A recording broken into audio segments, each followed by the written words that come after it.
the good life, full of fun. Hey guys, welcome to my kitchen.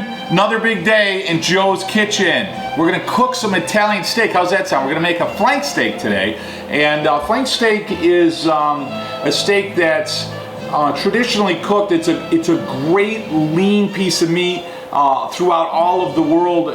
Very common in Italy, even in Egypt. And it's actually this section of the cattle, that section of the beef. And it's a lean piece of meat because it's used regularly as and I'm going to be a piece of cattle right now, but as the legs constantly moving, you're constantly using that piece of meat. So it's long and thin traditionally, and it's lean. So what that means is it's got a lot of connective tissue in there, and it's also got a lot of protein in there. So it doesn't have a lot of fat within the meat. So one of the things that you want to do with a flank steak to really bring out some great flavors, you want to marinate it. So I'm going to show you how to marinate a flank steak. It's going to be absolutely delicious. The marinade will help break down some of the connective tissue, some of the protein, and it'll add a lot of flavor to it. And then we're going to cook it really hot. And because it's thin and you cook it, and I'm going to show you how to break up some of that connective tissue and how to cut it, it'll be so tender and so delicious and so juicy. It's going to be probably one of your favorite pieces of meat. So steak in Italian is bistecca. So we're going to make a bistecca. We're going to make a beautiful tasting steak, and we're going to flavor it with the flavors of Italy. Are you guys excited? I'm excited. I'm going to tell you right now. I'll tell you one of the things that if you guys watch your videos a lot, I'm here talking to you guys about it, but in the back of my mind, I'm eating it. I mean, that's truly what I'm typically thinking of. So we want to make a great marinade, so we're going to start with a really high quality extra virgin olive oil.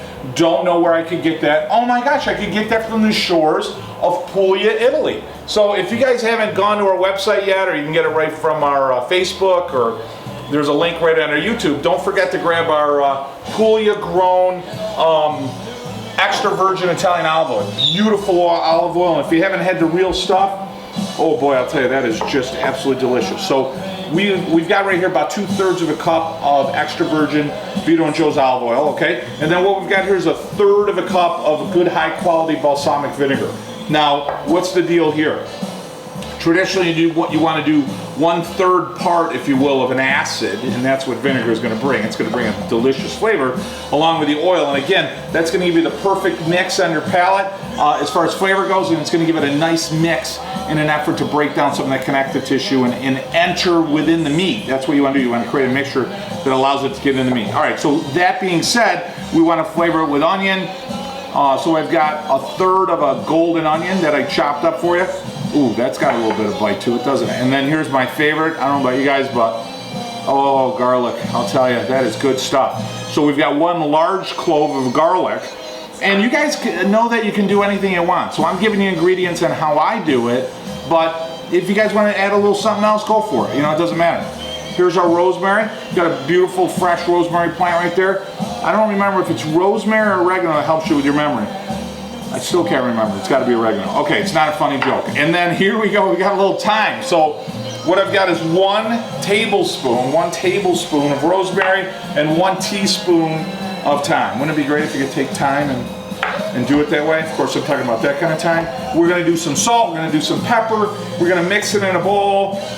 We're going to prep the meat. I'll show you how to do that really quickly. And then you're just going to let it rest. So you want to let it, at the very least, go 2 hours. Ideally, you'd like to do overnight.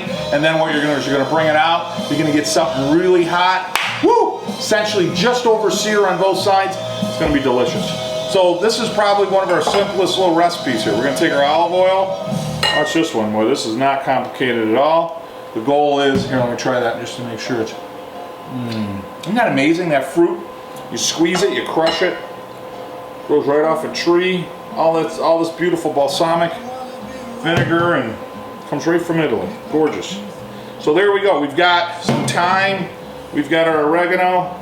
Oh, I don't know about you guys. I love oregano. Oregano goes so well with, I'm sorry, rosemary. I said oregano. Goes so well with chicken or meat, lamb. Just absolutely delicious. And then I'm going to take my garlic, and I'm just going to push that in there. I'm going to take my onion, try to do a nice neat job in the kitchen so I don't make a mess. My father loved him to death, the messiest cook you'd ever be around. Me, I'm probably a little bit on the other side. I'm a little bit too neat. All right, so then I'm going to hit my salt, and that'll dissolve. So you're gonna use, you know, depending on what you wanna do there, we're gonna use a good teaspoon of salt is what I'm hitting, okay? And then I'm gonna hit some pepper. Now you wanna hit a lot of ground black pepper. So I got black peppercorns in here. We're gonna crush it. That's a good salad dressing kind of there too, right? I'm thinking a little mozzarella, a little tomato, right? Let it set. You're gonna stir it. How easy is that? Isn't that great? Hardest part about this recipe is shopping for the ingredients, isn't it? Oh my God, that is fantastic. Okay, now we're gonna take our flank, again, kind of the belly meat, and grab a sharp knife. And what you're gonna wanna do is, you see the grain here?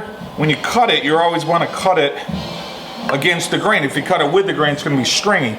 But what I like to do, and it'll help you with the marinade, is see, I'm gonna put some slices right in the meat. And I'm not gonna be shy about it. And if there's any piece of connective tissue in there, if you guys saw a couple of my other videos, see that tendon right there? Look at that tendon, you guys see that? So I wanna cut through that, because when I cut into my meat, I just wanna make sure that, one, that's not gonna prevent any of the marinade from getting in there. And secondly, I wanna make, oh see, there's a big, huge tendon right there. And I wanna make sure that it's nice and tender. I wanna make sure it's a piece of meat that I can cut through. And flank steak or skirt steak is definitely known to have some connective tissue in there. So again, you gotta cut through that, and you wanna make sure your marinade can get in there. And if you see a good hunk in there, you just wanna get it out, don't worry about it. But again, just put some slices through it, and you wanna make sure that your marinade gets through there. Look at that, isn't that beautiful? Okay, so I've got that.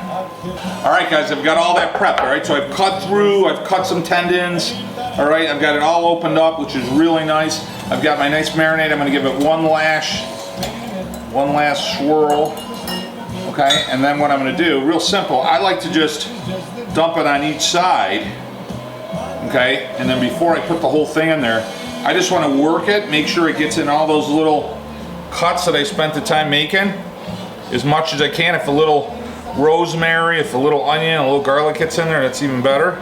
Okay, I'm gonna flip it. Same thing. Just put it right across. Oh, doesn't that look great? Look at that. So you want it to pick up the flavors of everything in there, okay? And now we're gonna put this in the refrigerator. We're gonna cover it, and we're gonna let it set for as long as we can, okay? And that's gonna give it this little minimum of 2 hours, and that's gonna start to allow all the flavors that we put in there for the oil and the balsamic, everything's gonna basically get absorbed and spread right throughout the meat, which is gonna be delicious. And like I said, we're gonna pull it out, get the grill nice and hot. I'm gonna do it right here. Oh, baby, it's gonna be good. Molto deleccio bistecchia. Talk to you guys in a couple minutes. All right, guys, here we go. It's been a few hours. I just pulled it out of the refrigerator, okay? So, I mean, ideally, the perfect situation would have been to let it go overnight, okay? But look how beautiful that is, right? So it's almost like caramelizing in there. Isn't that beautiful, right? And you got that beautiful flavor of the onion and the garlic and the rosemary and the thyme and the balsamic. All right, so now I'm gonna cook it right in here. So what I'm gonna do is, I'm gonna have you guys come right over here. I'm gonna throw it on the grill. It's gonna be hot. Now listen, what we wanna do is we wanna cook it, we wanna sear it, because it's a thin piece of meat, right? Bistecchia. So we want the outside to be caramelized. We want it to cook really good, crispy almost on the outside. The inside, you want to have nice and tender, almost like you're cooking like tuna, if that makes sense to you. You almost want the inside pink or red. Now, some people, like my camera person, likes it very well done, so that's fine. So just cut a section off, and you can, you know, obviously serve it to the people that don't know how to eat meat properly, but for the rest of us, you want it nice and red on the inside, okay? So come on right over here, and we'll get it right on the grill. It's gonna be a lot of fun. All right, come on. All right, guys, I got the fan going, so I'm gonna talk a little louder. And this thing is hot, okay? So you don't want to put a lot of oil on it because you don't want to start a fire, right? So just be careful. And then I'm going to hit it. Look at that. Woo! Mama! I like to see a little fire right there, right? Makes you feel like you're in a steakhouse, right? Don't worry about anything that's on there. Onions and oil, don't even worry about a thing. You put it right across. Look at that. So what I want to do is I want to give it some nice, good looking marks. So I'm going to push it right on there. And let me tell you, that thing is hot. I'm gonna get this out of the way. All right, guys, so this is going, right? So what I want is, you see how it's starting to give it that brown, but it's still kind of stuck to it. So kind of the general rule is once it breaks free on its own, you know it's essentially going to be done, all right? And then I'm going to flip it, let it set, and let it rest. Now when people say they want to let it rest, what they're basically doing is they're letting a little bit more heat to come in, and they're letting the juices from the inside of the meat, when they say relax, the juices are actually going to flow a little bit because the chemistry of the meat's a little different when it's hot versus when it starts to set. So we're going to plate it, let it set, then we're going to cut it. Oh, we're going to taste it on a bed of spinach. It's going to be absolutely delicious. I'll talk to you guys in a minute. So this has been going a couple minutes. See how it just peels right off? Isn't that beautiful? So we're going to flip it. And see, once it starts to blacken, that's the sugar essentially coming out in the steak, right? So we're going to pull this one around. There you go. Look at that. So again, I like to push it down because I like those marks on there. Now this one's a little thicker than this one. There you go. That's what I like to see. Woo woo! Rock and roll. That's just a little of the oil, so don't worry about it. That's beautiful. Feel like Joe's Steakhouse here. We're having fun. Cooking a little bistecca in the cucina. Hey, you going? All right, so I'm gonna let that go just for a couple more minutes, and I might flip it back and forth just depending on where we are as far as temp and how done this. But I like it rare, no more than medium rare. So I'll talk to you guys in a minute. All right, so what I did here is I cut a little piece off for my picky camera person who likes their steak a little bit more done. All right, so we're done. So that is just beautiful. Look at that beautiful piece of meat. And then you could just see the flavor. And see how it's all opened up? So you know a lot of those flavors had gotten right in there, right? Oh, this one's going to be a little bit more rare, which is, I'm going to let this stay on. And I'm going to meet you right over the board. We're going to cut it up, and we're going to, favorite part is taste it. All right, guys, look at that. Isn't that beautiful? So what I'm going to do now is I'm going to cut it. Now, I was talking about it earlier. The grain of the steak is running this way, so you want to cut it across. So I like to cut it down and just with a little angle because it gives it a little bit larger front. So if I show you like this, see what I mean? See how it gives it a larger front on it? Now on this steak, you don't want to cut, oh man, it just, look at that. Look at that, is that perfect? Oh! And you can smell, I can smell the rosemary, I can smell the onion, I can smell the garlic. And see how nice and tender it is? So once you marinate it, it just tenderizes everything for you. It just gives you a delicious, absolutely delicious piece of meat. And this is fun. And then you just cut it just like this and set it with a few pieces on a plate. Bed of spinach, it's gonna be great. I'm gonna finish cutting this up. I'll talk to you guys in a minute. Definitely my favorite part. We're gonna taste it. So what I did here, if you guys remember, is we talked about earlier, I just put a bed of spinach. What I like to do is I like to take the baby spinach, the raw spinach, and then the heat from the steak, bistecca, will actually cook it down a little bit, right? So it's gonna give you that flavor, that marinade. So what I'm gonna do is I'm gonna get that perfect bite. I'm gonna get a piece of steak, and then another piece of spinach, and then another piece of steak. Oh, I'll tell you, what jumps right out to me is the balsamic and the olive oil. I mean, instantly, and then the rosemary. Oh boy, that's good. Oh my God. It is so tender. Remember that trick I showed you? You cut into the meat and you cut any of the connective tissue? And what's great about that is just every piece you chew into is perfect, you know? Oh my God, that's great. Let me try one more. I'll tell you, the rosemary. I love that fresh rosemary. There's a fresh rosemary bush right on the street, driveway right in Italy by my villa, and I'll tell you, one of my favorite little trees. Love to ride, or bush, we love to ride in or drive in and just grab a couple of sprigs of rosemary. Oh my God, make something fresh.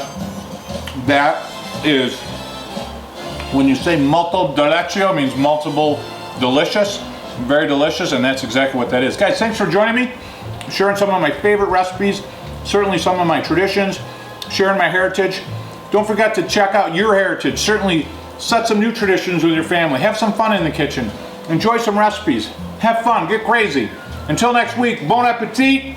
Talk to you guys next week. It's the good life.